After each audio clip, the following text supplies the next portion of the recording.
Hello students, welcome to Learn in Commerce once again. In the previous class, we started with the theory concepts of not for profit organizations. लेकिन आज की class में अंदर हम इससे जुड़े हुए कुछ न्यूमेरिकल्स करेंगे. सब्सक्रिप्शंस की कैलकुलेशन कैसे की जाती है, फंड बेस्ड अकाउंटिंग की कैलकुलेशन कैसे की जाती है और जो एक्सपेंडिचर हैं उनकी कैलकुलेशन कैसे की जाती है इनकम एंड एक्सपेंडिचर अकाउंट के अंदर, इसके बारे में स्टडी करने जा रहे हैं.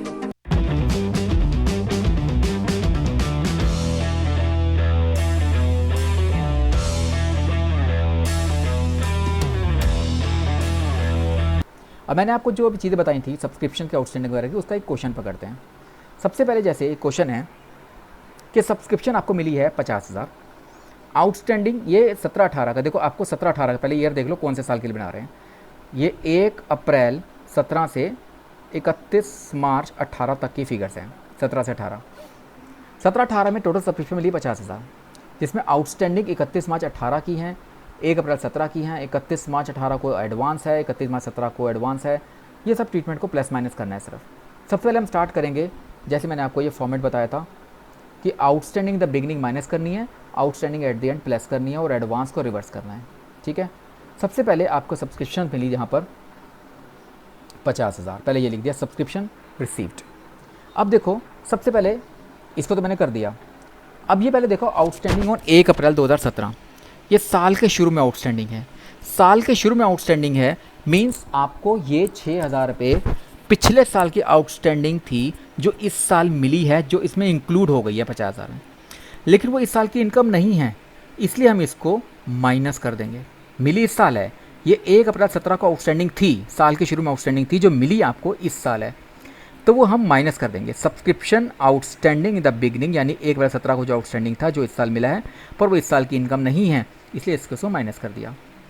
आउटस्टैंडिंग ऑन 31 मार्च 18, इस साल के एंड में जो आउटस्टैंडिंग है अभी लोगों ने देना है, वो देना है अगले साल देंगे, पर है इनकम इस साल की, तो वो 8,000 जो इस साल की आउटस्टैंडिंग है हम इस साल में करंट ईयर में ऐड कर देंगे. सिमिलरली एडवांस की बात करते हैं. एडवांस द बिगनिंग यानी कि 31 मार्च 17 को, 31 मार्च 17 को यानी कि इस साल की शुरुआत में जो एडवांस था मीन्स है कि इस साल का एडवांस पिछले साल दे दिया.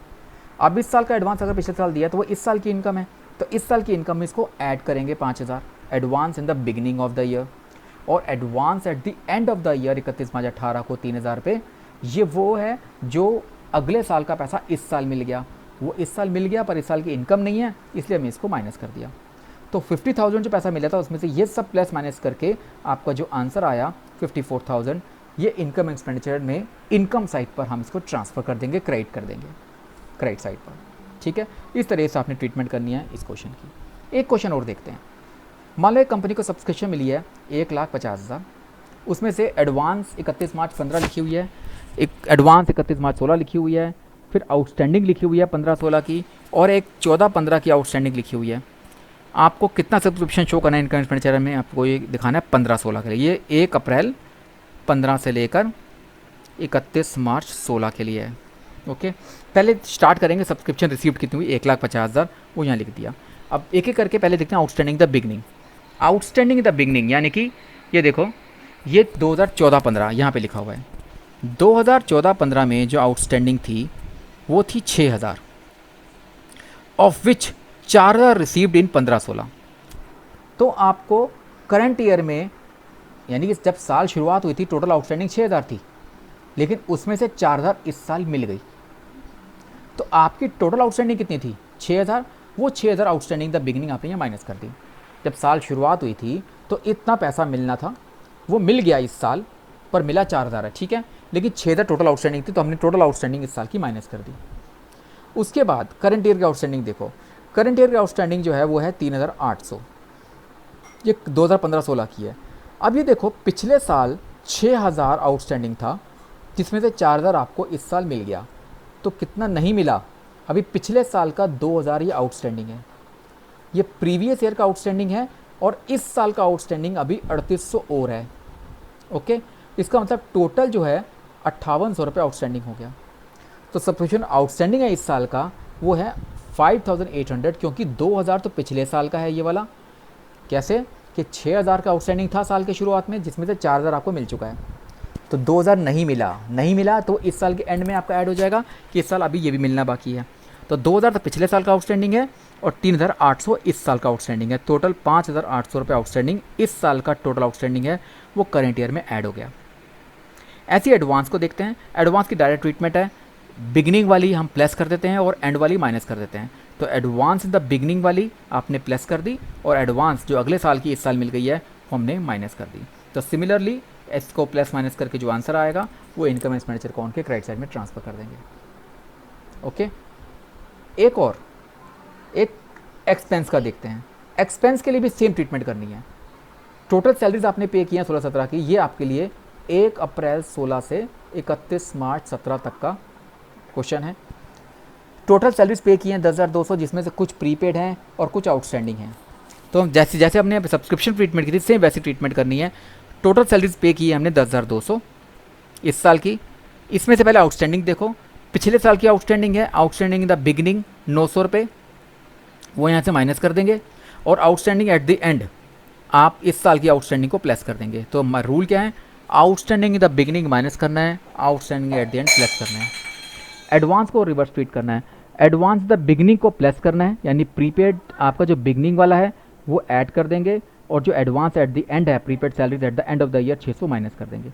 तो ये सिंपल जैसे हमने सब्सक्रिप्शन के प्लस माइनस किया था वही सेम रूल्स फॉलो करेंगे और आपका आंसर आपका 10,650 हम ट्रांसफ़र कर देंगे इनकम एक्सपेंडिचर अकाउंट के डेबिट साइड पर सैलरीज के नाम से। ठीक है ना। अब एक और क्वेश्चन पकड़ते हैं फंड का, कि फंड की ट्रीटमेंट कैसे करनी है। तो मैंने आपको एक एक्सपेंस की और 2 सब्सक्रिप्शन के क्वेश्चन कराए, एक करते हैं फंड का। प्राइस फंड है आपका 1 अप्रैल 18 को 10,000, उसमें डोनेशंस मिली हैं, कुछ इन्वेस्टमेंट्स हैं, कुछ एक्सपेंडिचर प्राइस डिस्ट्रीब्यूशन में है और कुछ इंटरेस्ट है 500 रुपये का। तो कैसे ट्रीट करेंगे इसको अकाउंट्स के अंदर देखो। तो अगर मैं इसके लिए मैं इसे बताया था कि अगर मैं कोई बैलेंस शीट तैयार कर रहा हूँ, इस तरफ हम एसेट शो करते हैं, इस तरफ लायबिलिटी। ओके, अब ये जो मैंने बताया था फंड एक स्पेसिफिक फंड है, प्राइस फंड है, उसको हम यहाँ शो करेंगे। प्राइस फंड आपको यहाँ दिखा देंगे हम 10,000 रुपीज़। ओके, ये प्राइस फंड ट्रांसफ़र करने के बाद जो डोनेशंस मिली हैं वो डोनेशन भी इसी में ऐड हो जाएंगी। जो डोनेशन मिली वो हमने ऐड कर दी 20,000 इसमें। उसके बाद इसमें से हमने अच्छा इंटरेस्ट मिला है, एक एक करके देखते हैं। जो इन्वेस्टमेंट्स की हैं 10,000 रुपये की, वो आप प्राइस फंड इन्वेस्टमेंट्स को आप एसेट साइड पे दिखा दो 10,000 रुपीज़। इस 10,000 पे ये 5% इंटरेस्ट मिल रहा है आपको 500 रुपये का। अब क्योंकि ये स्पेसिफिक फंड इन्वेस्टमेंट है तो उसका इंटरेस्ट हम इसी में ऐड करते हैं। अगर ये जनरल फंड होता इसको हम इनकम में शो करते, इनकम एक्सपेंडिचर अकाउंट में, लेकिन क्योंकि ये इंटरेस्ट आपको जो मिल रहा है ये स्पेसिफिक फंड इन्वेस्टमेंट से मिल रहा है तो ये 500 रुपये इसी में ऐड हो जाएगा। टोटल आपके पास ये 30,500 रुपये हुआ। लेकिन आप ये देख रहे हो जो खर्चा हुआ है इसमें से 50,000 हुआ है। इसका मतलब 30,500 में से खर्चा तो हम क्या शो करेंगे इसके अंदर, ठीक है ना, नहीं कर सकते। तो अब आपको यहाँ पर देखा, मैंने बताया था कि जो आपके एक्सपेंसेस हैं they are more than funds. तो इसको ट्रीट करने का तरीका ये रहेगा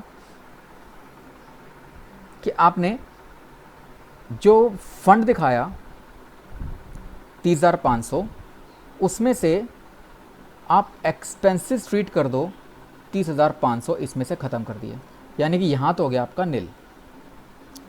आपके टोटल 50,000 में से जो एक्सपेंसेस थे उसमें से 30,500 तो हमने निकाल लिए फंड में से।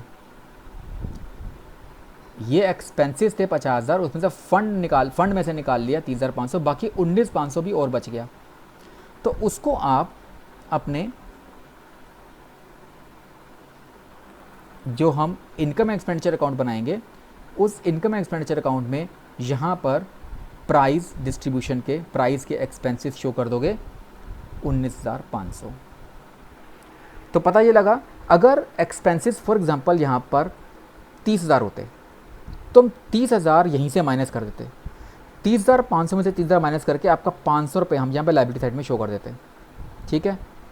लेकिन उसके बाद फिर यहाँ कुछ नहीं आता, क्योंकि एक्सपेंसेस ज़्यादा हैं फंड के मुकाबले में, तो उस फंड में से जितने एक्सपेंसेस माइनस कर सकते हैं मैक्सिमम हमने माइनस करके यहाँ पे नील कर दिया, बाकी जो एक्सपेंसेस बच के उसको एक्सपेंस में ट्रीट करके यहाँ पे दिखा देंगे। तो मैंने आपको यहाँ पे करके दिखाया कि जो प्राइस फंड है 10,000, उसमें डोनेशन प्लस की, उसमें इंटरेस्ट प्लस किया और उसमें से प्राइस डिस्ट्रीब्यूशन माइनस करके बाकी नील हो गया। इन्वेस्टमेंट यहाँ शो करी थी मैंने, और जो 19,500 के एक्सपेंसेस बचे हुए थे वो हमने इनकम एक्सपेंडिचर अकाउंट में यहाँ पर डेबिट साइड पे शो कर दिए। ओके, तो ये ट्रीटमेंट हो गई। तो ये मैंने आपको जो आज क्वेश्चंस कराए हैं एनपीओस के बारे में आपका इंट्रोडक्शन हो गया। उसके बाद कौन कौन से इनकम का सोर्स है एनपीओस के लिए, कौन कौन से एक्सपेंसेस हैं, और इन सब एक्सपेंसेस की और इनकम की ट्रीटमेंट कैसे करनी है, रिवेन्यू इनकम एक्सपेंडिचर में क्या शो करना है, बैलेंस शीट में क्या शो करना है, ये सब कुछ हमने देखा। रिसिट्स एंड पेमेंट्स और इनकम में डिफरेंस क्या होता है, फिर सब्सक्रिप्शंस क्या होता है, सबसे मेन आइटम सब्सक्रिप्शंस की ट्रीटमेंट कैसे की जाती है, outstanding the beginning, outstanding at the end, advance the beginning, इन सब की ट्रीटमेंट करने के बाद हमने एक प्राइस फंड का भी एक क्वेश्चन देखा। तो इस तरीके से मैंने आज अभी ये टॉपिक ख़त्म किया, लेकिन इसके बाद नेक्स्ट क्लास में मैं आपको इसके फुल फ्लेजिड क्वेश्चंस कराऊंगा, जिसमें हम रिसिट्स पेमेंट्स दी होगी, इसमें इनकम एक्सपेंडिचर अकाउंट और बैलेंस शीट कैसे प्रिपेयर करते हैं वो हम पूरा बना के पूरा फुल फ्लेजिड क्वेश्चंस तैयार करेंगे एक 6 नंबर या 8 नंबर के क्वेश्चन के लिए, एग्ज़ाम के लिए। ओके, ये आपका जो क्वेश्चन है सब्सक्रिप्शंस का या फिर ग्राम में आपको जो प्राइस फंड का बताया, ये हमारा 3 नंबर या 4 नंबर का क्वेश्चन बन जाता है। ओके, तो this was all about for today's class. In the next class I will do the full-fledged questions. Stay connected with the Learning Commerce for the next class, for the next chapter and for next topics. Okay, stay connected. Thank you once again.